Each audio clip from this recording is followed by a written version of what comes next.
নমস্কার বন্ধুরা, সবাই কেমন আছেন? আশা করছি সবাই খুব ভালো আছেন। আমার নতুন একটি ব্লগে আপনাদের সবাইকে স্বাগত জানাচ্ছি। সকালটা শুরু করেছি একদম চা দিয়ে, মার লিকার চা আর আমার দুধ চা। যারা আমার ব্লগ থেকে তারা সবাই জানে সকালবেলায় দুটো চা করতে হয়। আগে উঠে মেয়ের দুধ জাল দিয়ে আর কি, তারপরে কিন্তু ওইসব চায়ের ব্যাপারগুলো আসে। সবার আগে এই যে উঠেই মেয়ের দুধ জাল দিয়ে নিচ্ছি, কেননা সকালবেলা উঠেও কোনো অন্য খাবার খায় না, ও দুধই খায়। অন্য কোনো খাবারও খাবে না। ওই সব ম্যাগি ট্যাগি যে খাবারগুলো ভালোবাসে খেতে সেগুলো যদি আমি সকালে করে দিই ও কিন্তু খাবেই না। ওই দুধটাই আগে খায়, মানে তবু মানে গেলাতে হয় আর কি ওকে জোর করে করে। দেখো এই ময়দাটা মাখা ছিল সেই যেদিন লুচি করেছিলাম, সেই 5K সেলিব্রেশন করলাম, সেই দিনকার সেই ময়দাটা মাখা ছিল 2 দিন আগেকার। ফ্রিজে টিফিন বক্সে রেখেছিলাম, ময়দাটা কিন্তু একদমই ভালো আছে। সেটা আজকে একটু পরোটা করবো, আর আরেকটুখানি ময়দা মেখেছি, ওটা রুটি করব। তা সে করার আগে আমার মেয়ে তরমুজ নিয়ে কি বায়না, ওকে তরমুজ কেটে দিতে হবে, ছোটো মা ও খাবে। তো আগে ভাবলাম না, করতে করতে আগে রেখে দিলাম, না আগে তরমুজটাই কেটে দিই। কিছুতেই মানে শুনি আমি, দাঁড়া একটুখানি রুটিটা বেলে নিয়ে আমি দেবো না, ওকে ওইটা মানে তুলে তুলে ধরছে। ওই অত বড় তরমুজটা গোটা পড়লেই তো পায়ে লাগবে। বললাম আগে তোকে করে দিই, কেটে দিই, দাঁড়া তারপরে আমি আমার কাজ করবো। তা ওই কেটে দিচ্ছি। আর সব বাচ্চাগুলো ছিল, সবাই একটু একটু খেলো। ওদের খাবারটাই আগে করে দিলাম। তা কেননা ওদের না মানে বাচ্চাও তো, একটা জিনিস যদি ওরা মানে বায়না করেছে তো ব্যাস, সে আর শুনবেই না কিছুতেই, ব্যাস ওইটা আগে করে দিতে হবে, তারপরে হচ্ছে অন্য সমস্ত কিছু কাজ। তো ওই ভাগে ভাগে করে অর্ধেকটা আগে কাটলাম, তারপরে এইটা কেটে নিচ্ছি, নিয়ে ওদের আগে ব্যবস্থাটা করে দিলাম। তারপরে আর এই যে আগে কিন্তু এই সেদিনকার যে কাতলা মাছটা এনেছিল অনেক, সেদিন 2 দিন আগে রান্না হলো, আর এই কটা ছিল। তো এইগুলো এই যে আগে ফ্রিজ থেকে বার করে রেখেছিল, মাই বার করেছে ফ্রিজ থেকে। আর এখানে দেখো কতগুলো মাছের ডিম, আর ওইটা হচ্ছে মাছের মাথা, বিশাল বড় মাথাটা, মানে অনেকটা বড় মাছটা এনেছিল। তো ওই অতগুলো ডিম ছিল মাছটার মধ্যে। আগের দিনে একটুখানি ভাজা হয়েছিল, মানে ভেজে ওই যে বড়া করা হয়েছিল, আর চচ্চড়ি করা হয়েছিল ডাঁটা দিয়ে। তো আজকে ওই ডিমটা টক হবে। রুটিটা আমি করে নিচ্ছি। রুটি করা হয়ে গেছে, রুটি করেছি। আর ওই যে অর্ধেকটা যেটা ময়দা মাখা ছিল আর কি, লুচির মতো লুচি করেছিলাম সেদিন, তো ওইটা একটু পরোটা করেছি। তাই জন্য সবার 2টো করে রুটি আর একটা পরোটা। এটা বাবার খাবার তুলেছে আর কি, বাবাকে দোকানে দিয়ে আসবে। তেল শেষ হয়ে গেছে, মাছ ভাজতে গিয়ে দেখি তেল শেষ হয়ে গেছে। তো এই যে তেল আবার ঢেলে নিচ্ছি বোতলে। এরকম বোতলে করে রাখলে কিন্তু বেশ সুবিধা হয় প্যাকেট থেকে নিয়ে কাজ করার থেকে। এই যে ডিমটা কিন্তু রেখে দিলাম, আর ওইখানে যে খানিকটা ডিম রেখে দিয়েছি, এটা হচ্ছে মাছের মানে ডিমের টক হবে, কুমড়ো দিয়ে আর কিছু দিয়ে টক হয়। টকটা কিন্তু আমি খাই না, টক খেতে আমার ভাতে মানে টকটা খেতে একদমই ভালো লাগে না। আচার টাচার ঠিক আছে, কিন্তু ভাতে যে ওই যে মাছ দিয়ে টক করে বা এই যে ডিমের টক, এইগুলো আমি একদমই খেতে পারি না। এই বাড়িতে আবার খাওয়া হয়, কারণ আমাদের ও বাড়িতে হতো না, ওই জন্য আমার খাওয়ার অভ্যাসটাও নেই টকটা। ওই জন্য আমি একদম খেতে পারি না। ওরা সবাই মানে সবাই খায়, সবাই ভালোবাসে খেতে। তো মাছটা যে কাতলা মাছটা, সেটা তো এমনি ঝোল নর্মাল করলে ভালো লাগবে না, একটু বড় মাছ তো, ওটা একটু না ঝাল ঝাল করলে পেঁয়াজ টিয়াজ দিয়ে ভালো লাগবে না খেতে, একটু গন্ধ গন্ধ লাগবে। ওই কারণে আমি কিন্তু এখানে একটু পেঁয়াজ ঘষে নিচ্ছি গ্রেটারে, গ্রেট করে নেবো আর কি। বাটাবাটির দরকার নেই, এতেই একদম হয়ে যাবে। মাছগুলো এই যে একটা একটা করে সব ভেজে নিচ্ছি, একটু ভালো করে কড়া করে ভাজবো মাছগুলো, কারণ এটি একটু খুব বড় মাছ হলো না, একটু যেন কেমন একটা গন্ধ মতো হয়, ওই কারণে ভালো করে একটু ভেজে নেবো মাছগুলো। নিয়ে মাছটা আজকে হচ্ছে যেরকম ওই যে বড় বড় আলু কেটে পেঁয়াজ রসুন দিয়ে টমেটো দিয়ে ঝোল মতো হয় সেই রকম, মানে ঝালটা ঠিক না। আগের দিন যেহেতু মাছের কালিয়া করেছিলাম ওই কাতলা মাছের, তো এই যে বড় বড় করে আলু কেটে নিয়েছি, মাছ ভাজার পরে ওই তেলেই আলুটাকে ভেজে নিচ্ছি। আবার এর থেকে খানিকটা তেল কমিয়ে রাখবো, তো ভাবলাম ওই তেলে একেবারে বেশি তেল আছে, একটু আলুটা ভেজে নিই। এই যে তেলটা কমিয়ে রেখেছি, রেখে এর মধ্যে একটু তেজপাতা দিয়ে দিলাম, একটু রসুন দিলাম, একটু আদা দিলাম, দিয়ে এই যে পেঁয়াজ বাটাটাও দিয়ে দিলাম, দিয়ে ওপর থেকে এই যে টমেটো দিলাম, একটু নুন, এই যে কাঁচা লঙ্কাটাও দিয়ে দিলাম, নুন হলুদ জিরের গুঁড়ো সব কিছু দিয়েছি। দিয়ে একটু কষানোর পরেই আর কি হচ্ছে মানে ঢাকা দিয়ে দেবো, জল দিয়ে ঢাকা দিয়ে দেবো। আর ভাজা খানিকক্ষণ পরে আলুটাও দিয়ে দেবো, যাতে আলুটা সিদ্ধ হয়ে যায়, কারণ আলুটা তো সিদ্ধ নেই, এমনি ভাজা আলু।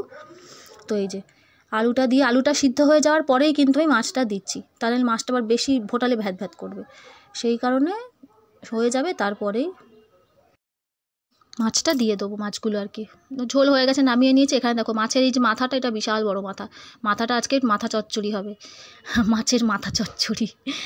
এই কারণে হচ্ছে এই যে মা বড় বড় করে পেঁয়াজ কেটে দিয়েছে, টমেটো কাঁচা লঙ্কা আদা আর হচ্ছে রসুন নিয়েছি, এই হচ্ছে এর মশলা। কোনো কিচ্ছু দেবো না আলু টালু, শুধু হবে মাছের মাথা চচ্চড়িটা। আর এই যে মশলার মধ্যে নিয়েছি হচ্ছে হলুদ গুঁড়ো, একটু নুন আর হচ্ছে জিরের গুঁড়ো আর চিনি, ব্যাস। ধনে গুঁড়ো টুটো আমি ইউজ করি না, দরকার পড়ে না, এতেই হয়ে যায়। লঙ্কার গুঁড়ো তো দেবো না, কাঁচা লঙ্কা দেবো যেহেতু, তো সেই কারণে এই যে মাছের মাথাটাকে কিন্তু আমি এভাবে কিন্তু ভেঙে নিয়েছি খুন্তি দিয়ে, অনেকবার টুকে টুকে ভেঙেছি, মানে যে মোটা অংশটা ওটা ভাঙছিলই না, ভালো করে খুন্তি দিয়ে ঠুকে ঠুকে ওই মাথাটাকে কিন্তু ভেঙে নিয়েছি।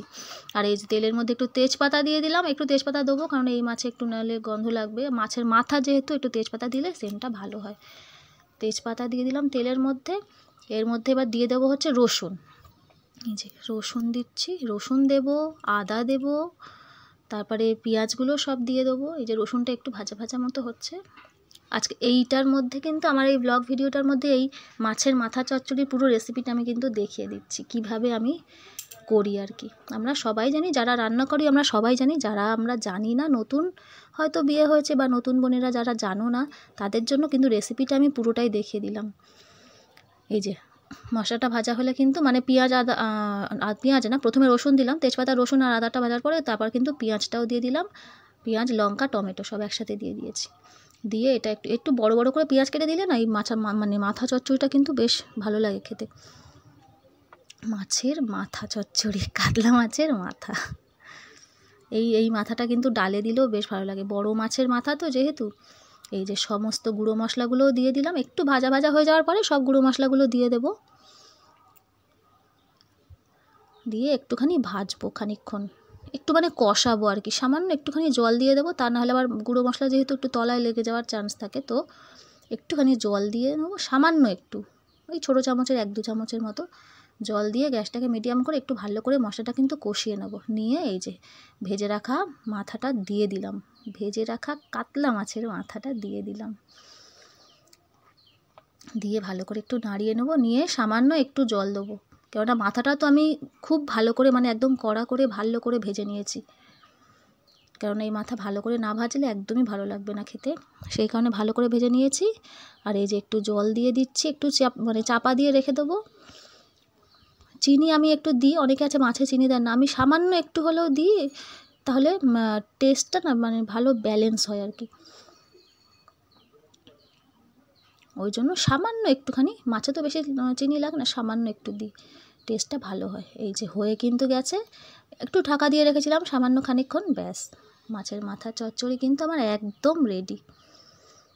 এইটা দিয়েই কিন্তু আজকে একদম হয়ে গেছে, দারুণ হয়েছিল। অনেক দিন পরে কিন্তু এরকম মানে বড়ো মাছ তো সবসময়, এত বড়ো মাছ সবসময় আনা হয় না, বড়ো মাছটা খাওয়াও সবসময় ভালোও না, তাই এবারে নিয়ে এসেছিলো, তো সেইটাই আর কি, ওই মাথাটা ছিল বলে মাথাটা আজকে ভাবলাম না, অনেক দিন এরকম তো খাওয়া হয় না, একটু চচ্চড়ি করে আলাদা করে কোনো রকম সবজি না দিয়ে, এমনি সময় পুঁইশাক টুইশাক দিয়ে হয়, যখন এমনি মাছ নিয়ে মাছের মাথাটা তো আনে আর কি। এই যে এটা কিন্তু এটা দিয়েই কিন্তু আজকে একদম জমে গেছে খাওয়া, মানে এটার কাছে ওই যে মাছের ঝোলটা করেছি সেটা কিন্তু একদম মানে হেরে গেছে, এই তরকারিটার কাছে অন্য কোনো কিছু কিন্তু পারবে না, দারুণ টেস্টি হয়েছে এটা মাছের মাথা চচ্চড়ি, ব্যাস রেডি একদম।